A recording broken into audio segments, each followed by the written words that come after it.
ये क्या राम जी के चरणों में अपना मुरेठा रखने का मतलब यह समझा जाए कि नीतीश शरणम गच्छामी ही एकमात्र विकल्प है और इसके सहारे ही राजनीति को आगे बढ़ाना सम्राट चौधरी के लिए मजबूरी है, क्योंकि एंटी नीतीश दिख करके अब बिहार में और खास तौर पर एनडीए में अगले 5 साल तक राजनीति करना संभव नहीं है। क्या कहते हैं आप?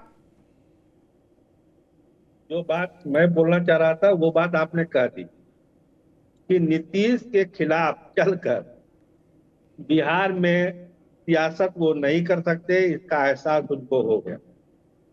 दो तीन घटना सॉरी 2-3 घटना लीजिए। 3 दिन पहले चिराग पासवान का बयान आया कि नीतीश के नेतृत्व में चुनाव लड़ेंगे।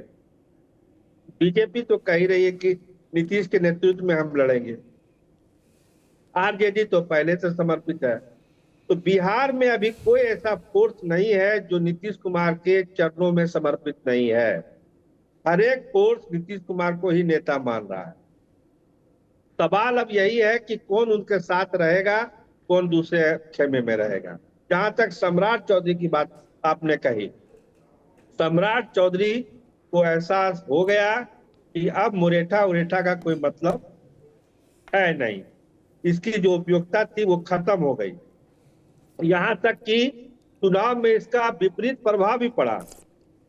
देखिए, 2-3 नेताओं से मेरी बात हुई है, उनका क्या कहना था कि जो मुरेठा सम्राट चौधरी ने बांध रखा है उसका गलत प्रभाव पड़ा।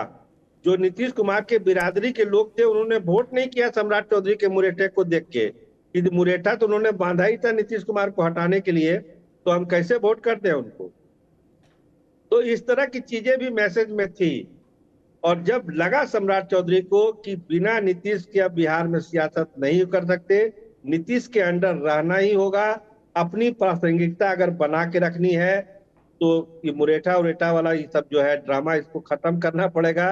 आप अयोध्या में दे दीजिए, भगवान राम के यहाँ जाके उसको दे दीजिए, या फिर गंगा नदी के किनारे दे दीजिए, ये तो अपना पोस्टर बनाने का है। लेकिन जो राजनीतिक संदेशा है वो यही है कि सम्राट चौधरी ने ये स्वीकार किया कि नीतीश ही नेता बिहार में है, फिलहाल उनके आगे कोई नेता नहीं है, इसलिए समर्पण हमको करना है।